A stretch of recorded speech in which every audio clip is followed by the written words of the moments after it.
It was $40. That was the whole argument. Not 40,000, not 4,000. $40 in a hangar with a $60 million jet parked in it, in a company that moved more money before 9 in the morning than that man made in a year. He had submitted a small receipt from a supply shop for a part he had bought with his own money 3 days earlier, because the tug it went into needed to work that afternoon, and going through their system would have taken 3 weeks. $40.16. He had rounded it down. The chief executive stood in the middle of her hangar with a young man in a very good suit at her shoulder and told him, calmly, that he was getting nothing. She explained why. New policy. All vendor expenses required pre-authorization, no exceptions, and especially not for people who bought things on their own initiative and handed in receipts afterward. That was not how a serious operation ran. The man in the work jacket looked at her for 2 seconds. Then he looked at the young man in the suit. Then he picked up his bag and said, "Okay. Good luck." That was the whole response. No argument. No speech. No, I have given 6 years of my life to this place. He walked toward the door of that hangar with his bag over his shoulder, and every single one of the 11 mechanics standing around the edges of that hangar watched him go. Not one of them looked amused. They looked worried. Their boss did not. She had already turned back to her conversation. 3 days later, that same conversation cost the company $12 million. And Isaiah Powell never lifted a finger. Before we get into it, tell me in the comments what city you are watching from tonight, so I can see how far this story travels. And if you have ever quietly given more than you were paid for, and one day discovered nobody noticed, hit that subscribe button, because this story is for you. 2 hours earlier, in a small brick house on the eastern edge of Dallas, Isaiah Powell had been buttering toast in a kitchen that smelled faintly of coffee and jet fuel, the way his kitchen always did in the mornings. "Dad, you have oil on your ear." He touched his ear. He did not have oil on his ear. Naomi Powell was 11 years old, and she liked catching him with a straight face, which meant she liked catching him. "You are a menace," he said. "I am observant," she said. There is a difference. She was at the counter making her own school lunch, because that had been the arrangement for 2 years now, and she pretended to find it a chore even though she had specific opinions about sandwich construction. He watched her line up the bread the way she always did, exact edges, and thought, not for the first time, that his daughter had inherited from him the quiet stubbornness of a person who preferred to do things well or not at all. "Big day at work, kiddo. New management came in last week. Big meeting this morning. Are they going to be nice?" He paused with the coffee halfway to his mouth. That is a very interesting question. Isaiah Powell was 47 years old, and he had learned somewhere in the years since Naomi's mother had moved 4 hours away that the small, ordinary parts of a morning were the actual point of everything else. There had been no war. Just a slow, honest conclusion that they were better people apart than together, and Naomi had been 8, and she had chosen, without anyone pressing her, to stay. That had been 3 years ago. Her mother visited 2 weekends a month. Everybody was still on speaking terms. Isaiah counted that, quietly, as the best thing he had ever done. The company he worked for was called Halcyon Executive Aviation. He was a one-man contractor. He serviced ground support equipment at their Dallas hangar and 2 smaller facilities, and had done so for 6 years, ever since he had walked away from a maintenance floor job that paid more but demanded he miss dinner 4 nights a week. Contracting meant Naomi got picked up from school by her father instead of by a neighbor. Here is the thing that mattered about Isaiah Powell's job, the thing Camille Frost, 60 days into her tenure as the new chief executive of Halcyon, had never had a reason to think about. He did not work on the aircraft. He was not a jet mechanic. He had never touched a Rolls-Royce turbofan in his life, and he would have told anyone who asked to find somebody who knew what they were doing. Isaiah Powell serviced the ground support equipment, and if you have never heard that phrase, that is precisely the point of this story. Ground support equipment is all the machinery around the aircraft, the tugs that push a jet in and out of a hangar because an airplane cannot reverse. The ground power units that feed electricity to the aircraft when its engines are not running, the air start units, the stairs, the lifts, the loaders. It is without question the least glamorous equipment in any hangar on the planet. Nobody photographs a tug. And a $60 million aircraft cannot move, cannot be powered, cannot be boarded, and cannot depart without any of it. That was why the mechanics were worried. Every one of those men in coveralls had, at some point in the last 6 years, had their day quietly saved by Isaiah. They knew what he did because they watched him do it every day. Camille Frost did not. There was nothing to see. That was the nature of the work when it was done well. The only evidence was that everything ran on time, and everything running on time looked exactly like nothing happening. Isaiah had a habit. It sat at the center of everything that came next.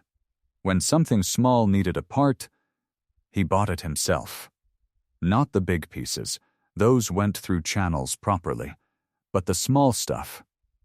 A fitting, a hose clamp, a belt, the $20 nothings that keep old equipment alive. Isaiah would stop at the supply shop on Northwest Highway, buy it with his own money, install it, and put the receipt in with his weekly invoice. Because Halcyon's purchasing system took, on average, 3 weeks to approve a $14 hose clamp. And the tug needed to work today. Because there was a jet leaving at 4. For 6 years, hundreds of small receipts had come in with Isaiah's invoices. Not one of them had ever been questioned. They were trivial and obviously legitimate, and everybody who understood the operation understood exactly what they were. Then a young man arrived with a very good idea. Tobin Reeve was 31, a cost consultant, and the strategy he brought Camille Frost was, in the world he came from, completely legitimate. It was called informally small invoice attrition. Large companies had thousands of small vendors. Individually trivial. Collectively millions, so challenge all of it. Not fraudulently. Require a purchase order. A form. A documented approval. Enforce strictly. Apply retroactively. Never make exceptions. Because a small vendor would not spend an hour fighting over $40. They grumbled. They wrote it off. They moved on.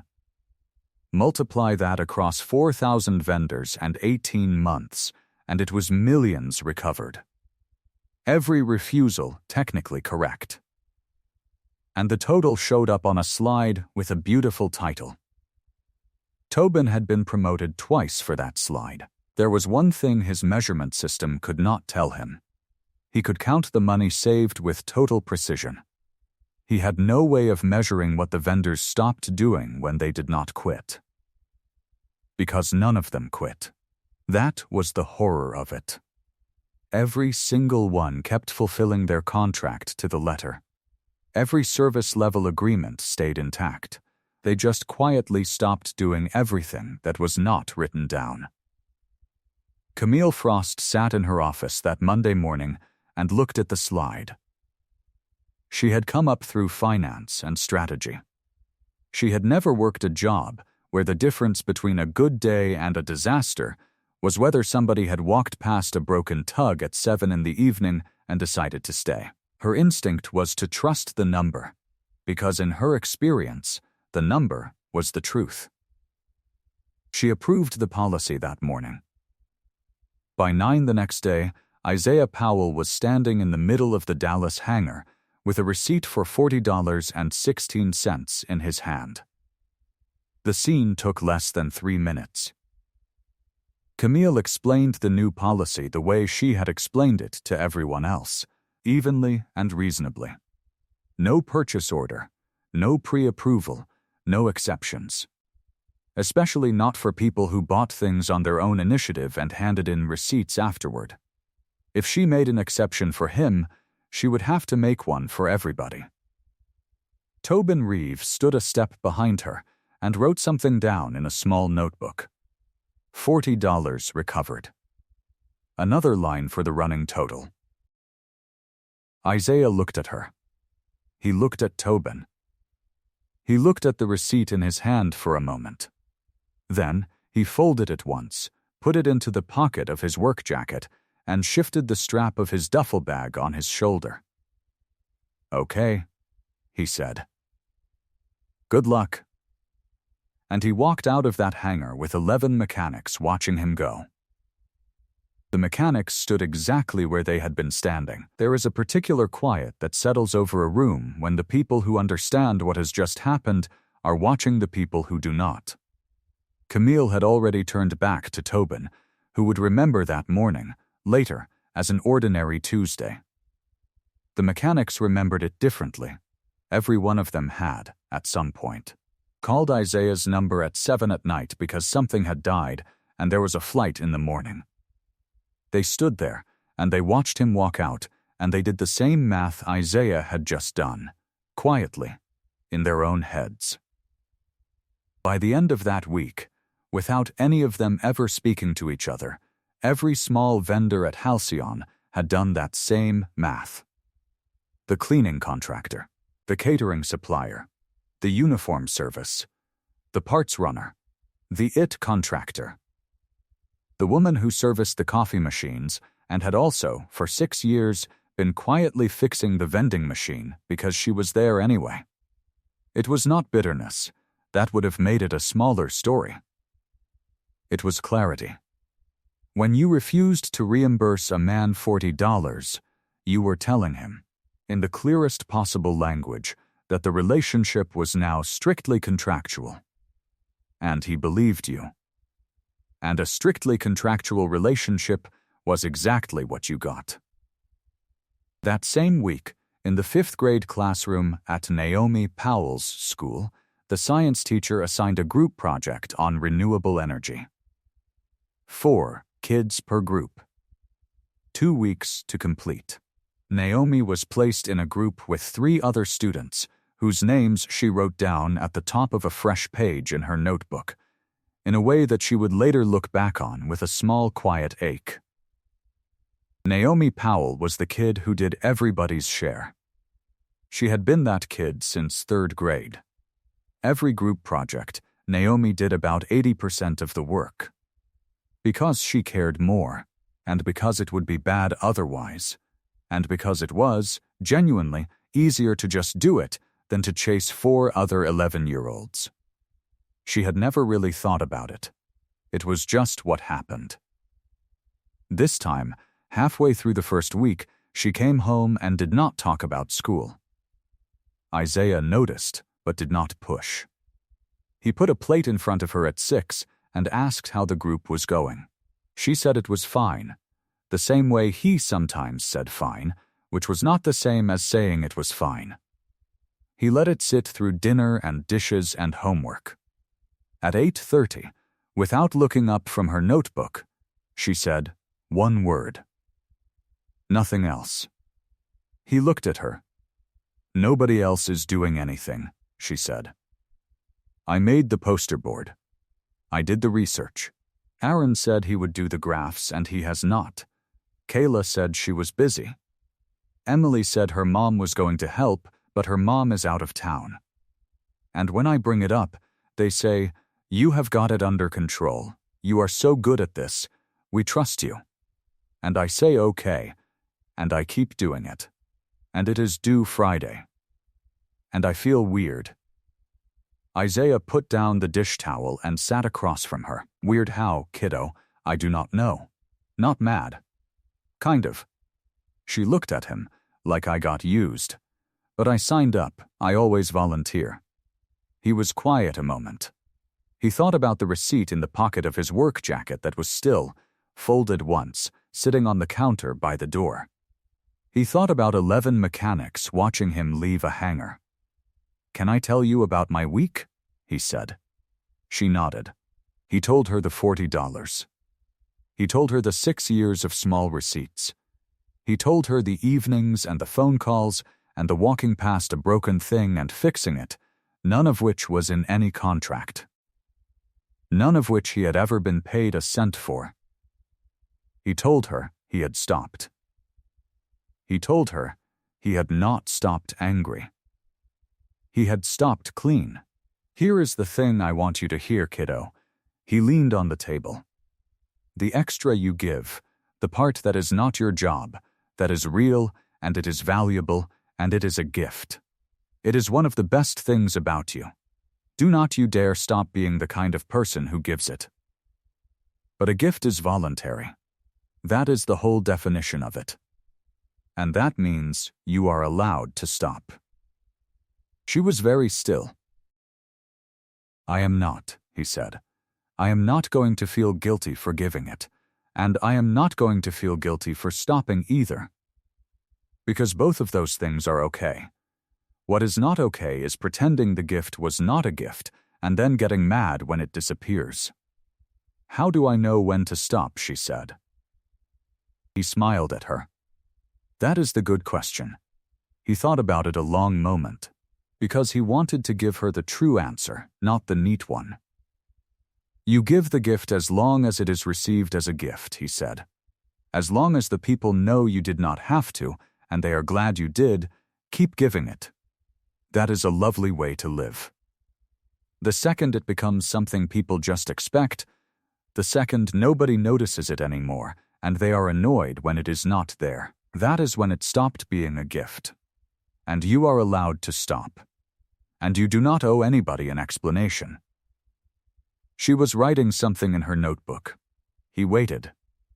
"So on this project," she said, "I should just do my part. Do your part brilliantly, Naomi, and see who notices. That will tell you everything you need to know about who to give gifts to for the rest of your life." She looked at him for a long moment. Then she nodded once and closed her notebook. The next morning, she did her part of the project. Her section. Her research. Her name on her section. She did it beautifully. And she did nothing else. That same day, at the Halcyon hangar in Dallas, a ground power unit began to act up. Not dead, just intermittent. A voltage flicker under load, once every hour or so, the kind of pattern that a technician who had been walking past that machine for 6 years would have noticed instantly, from 20 feet away, without breaking stride. Isaiah Powell would have caught it 3 weeks earlier. He would have known which relay it was. He would have bought the part on the way in on a Tuesday morning for about $60 and installed it in 20 minutes, and nobody in that hangar would have ever known there had been a problem at all. That was not what happened now. Isaiah was doing his contract. His scheduled service on the ground power units happened once a month. This unit was not on his list until the following month. He walked past it.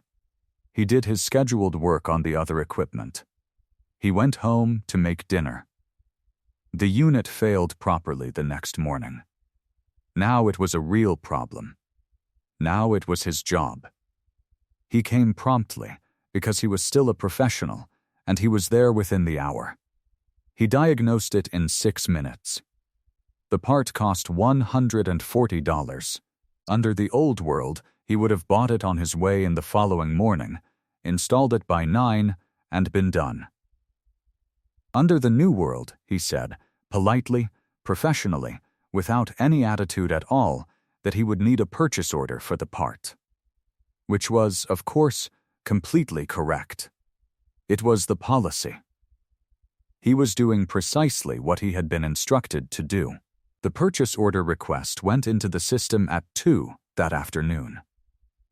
And a purchase order at Halcyon Executive Aviation took about 3 weeks. The next morning was Friday.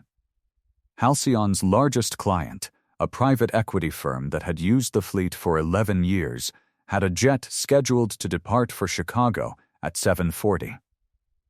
The two executives on board had a closing meeting at 11, $12 million. The kind of thing you could not move. The jet was ready. Fueled, crew briefed, catering loaded, flight plan filed. It was the ground power unit that was down. And the backup unit, which had been carrying double duty all week because there was no one quietly fixing anything anymore, had picked that morning to develop its own intermittent fault. Nobody at Halcyon had noticed it, because nobody was walking past it looking. The aircraft did not depart on time. The two executives sat in a lounge for an hour and 40 minutes, while a technician tried to jury-rig the backup and could not. While a purchase order for a $140 relay sat somewhere in Halcyon's procurement queue behind 80 other requests. The client's assistant, on the phone from Chicago, spoke very calmly to a scheduler in the operations office. The assistant thanked her. The call ended. The closing happened without the two executives in the room. It closed on modified terms. The client did not shout. That was not the kind of client they were. They terminated the 11-year contract by email on Monday morning, citing reliability. They went to a competitor. They never came back. $12 million a year, gone in 3 days, because a $140 part was in a purchase order queue. Camille Frost sat in her office and read the letter twice. She did not understand it. Every process had been followed. Every contract had been honored. Every single person in her operation had performed correctly. Nobody had done anything wrong. That was the part that would not stop bothering her. Here is the thing Camille Frost did not know about herself. She had been finding everything at Halcyon slightly more difficult for the last 2 months. Not dramatically. About 30% harder. Small problems became visible to her later than they used to. Meetings surfaced things she used to have already known. She was catching fewer of the little errors before they became bigger errors. She had noticed it. She had assumed it was the pressure of a new role. She had an assistant named Rita Vance, who had worked for Camille's predecessor for 11 years and had stayed on when Camille took over. And for those 11 years, Rita had done an enormous amount of things that were not written in her job description. She had smoothed over things before her boss knew they had happened. She had stayed late without being asked. She had flagged problems nobody had told her to look for. She had protected a chief executive from about a dozen unforced errors a year. For 11 years, Rita had been running her own invisible margin. 2 months earlier, in a meeting Camille had already forgotten by lunchtime, Camille had dismissed something Rita had flagged, publicly, in a way that had been mildly humiliating. Rita had gone home and thought about it, and she had quietly stopped donating. She had not quit. She had not slacked. She had started doing her job description exactly, completely, correctly, professionally, and not 1 inch further. Camille had spent 2 months finding everything about 30% harder and had concluded that Rita had lost commitment and needed a talking to. She had a meeting scheduled with her for Thursday of that week. She was doing it in her hangar. She was doing it in her own office. She could not see either one. That was the state of things when Camille asked her operations director, a man named Ellis, to explain, one more time, exactly how the client had been lost. Ellis walked her through it. The ground power unit. The backup. The purchase order queue. Every step correct. Every step within policy. Then he said, quietly, at the end, that in the old system Isaiah Powell would have caught the first unit 6 weeks ago on a walk past. Camille said, without meaning to, but that is not his job. Ellis said, No, ma'am. It never was. They called Isaiah back the following Monday. The call was, to Camille Frost's credit, not an attempt to strong-arm him. It was closer to bewilderment. She wanted him to come in. She wanted to understand. He came. He was not hostile. Isaiah Powell was not a man who did hostile. She offered him a new arrangement in her office at 10 in the morning, with Ellis in the room and Tobin Reeve conspicuously absent. Better rate. Expenses pre-approved. A discretionary fund for small parts. No more purchase orders under $200. Genuinely good faith. Genuinely fixing the specific thing that had broken. Isaiah said yes, and then he said the sentence this whole story exists to deliver. I will take that. It is fair, and I appreciate it. I will come back, and I will do the job, and I will do it properly, same as I always did. He shifted his bag on his shoulder. But ma'am, I need to be straight with you, because otherwise you will be disappointed in about 6 months, and you will not know why. He met her eyes. The free part is not coming back. The evenings. The Saturdays. Buying things out of my own pocket. The phone at 8 at night. Walking past something that is not broken yet and fixing it anyway. He shook his head slowly. Not angrily. That was never in the contract. You never paid me for any of it. And I want you to understand something, because it is important. I was not being taken advantage of. I was not building up resentment for 6 years. I did all of that on purpose. I did it because I liked the guys here, and because it bothered me to walk past a job half done. It was a gift. I was glad to give it. He shrugged. So I will take the better rate. Thank you. That is good business, and I accept it. But you cannot buy that other thing back. That was a gift, ma'am. You cannot buy a gift. The second you pay for it, it is not the thing anymore. Camille Frost was quiet for a long moment. She looked at her hands on the desk. How do I get it back then? She said. Isaiah looked at her with what she would later recognize as kindness. Not warmth. Kindness, which was different. Same way anybody gets it, ma'am. Slowly, and by accident, and only if you stop treating it like a line item. It comes back when people want to give it to you again. He shrugged again. And I have got no idea how long that takes. Because I have never seen anybody manage it. That Friday, Naomi Powell handed in her section of the group project. Her research on solar panel efficiency in cold climates. 6 pages, neatly typed, correctly cited. Her name at the top of her section, and only her section. She had not made the poster board. She had not covered anybody else's shortfall. She had done her part brilliantly, the way her father had told her to do it, and she had watched. Aaron had not finished the graphs.